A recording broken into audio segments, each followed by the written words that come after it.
For nearly 2 centuries, The Little Mermaid has been sold as a tale of love and dreams. But the truth is far darker. In Denmark, in 1837, mermaids were not magical brides. They were omens of shipwreck, suffering, and doom. Why did Andersen cast his heroine as a warning rather than a fantasy? What did he want his audience to fear? The answers are hidden in history's shadows. In the harbors and fishing villages of 19th century Denmark, the sea was never just a backdrop. It was a living force, feared and respected. Among sailors, stories spread of figures glimpsed at the edge of storms, long-haired women rising from the waves, comb and mirror in hand. These were not tales of enchantment. In Scandinavian and British folklore, a mermaid's appearance meant disaster. Fishermen whispered that seeing a havfrue near the rocks was a warning. A storm was coming, and someone would not return. In old ballads sung along the North Sea coast, the mermaid stands as a herald of doom. One English verse tells of her singing with a comb and glass, prophesying the ship's fate before the storm breaks. The meaning was clear to every listener. Her beauty was a sign of imminent loss. This belief ran deep. Danish and Norwegian collections from the 18th and 19th centuries record merfolk as dangerous, not benign. Mariners kept their distance, knowing the old code. A mermaid in the surf meant the sea was about to claim its due. For those who lived by the water, the Little Mermaid was not a fantasy. She was a warning, as real as the wind and the waves. In the Denmark of Hans Christian Andersen's childhood, mermaids were not just stories whispered on the docks. They were carved above church doors and etched into the stone of baptismal fonts. Across northern Europe, the figure of the mermaid, often holding a comb and a mirror, appeared in medieval and early modern church art. These images were not decorations. They were warnings. In Danish churches like Sulsted and Vejby, mermaid-like sirens were placed among demons and grotesques, their fishtails and flowing hair marking them as symbols of temptation and spiritual peril. On 12th century baptismal fonts in Jutland, double-tailed mermaids stood as emblems of lust and the dangers lurking beyond the sacred. Every child baptized in those churches crossed a boundary marked by the figure of the mermaid, a reminder that beauty could be a trap and that the sea's gifts were never free. This iconography shaped how Andersen's readers saw his Little Mermaid. She was not a blank slate. She carried centuries of meaning, a boundary figure, a coded warning, a beautiful omen of doom. Cheap broadsheets and religious tracts filled the print world with tales of temptation and punishment, and the sea as a place of judgment. For an audience in 1837, a mermaid's longing was not innocent. It was dangerous, a sign that someone was about to cross a line they could never return from. The Little Mermaid entered the page already marked by these symbols, her story read through the lens of fear, desire, and the cost of transgression. The Sea Witch's lair is no place for hesitation. The Little Mermaid stands before her, trembling but resolved. The witch names her price, the mermaid's voice, her most precious gift. Not just a song, not a whisper, but her tongue itself. The witch will cut it out, leaving her silent forever. As payment, the witch mixes a potion with her own blood.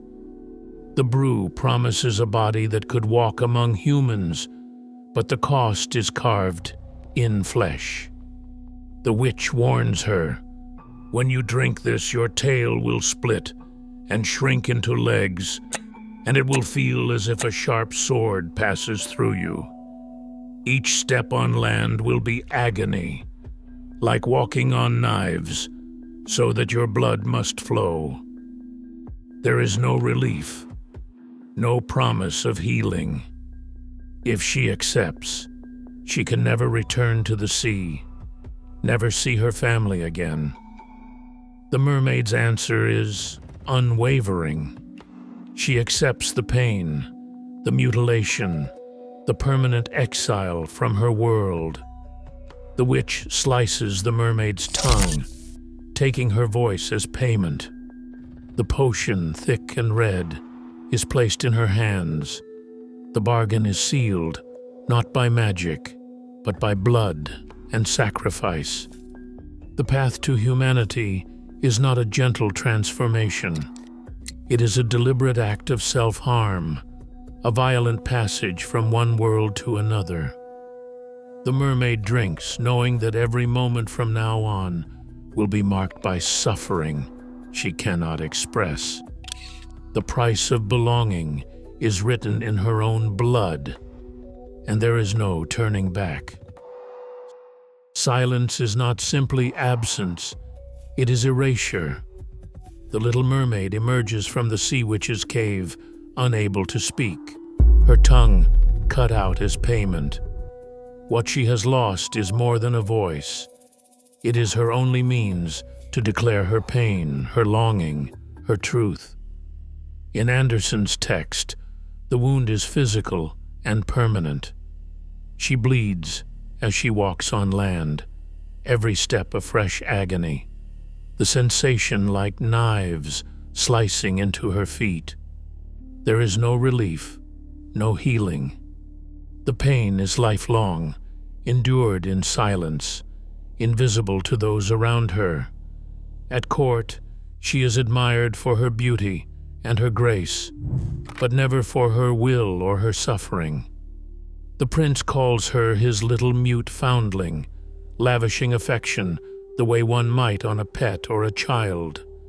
She cannot protest, cannot tell him that she saved his life, cannot ask for his love, or warn him that his marriage to another will kill her.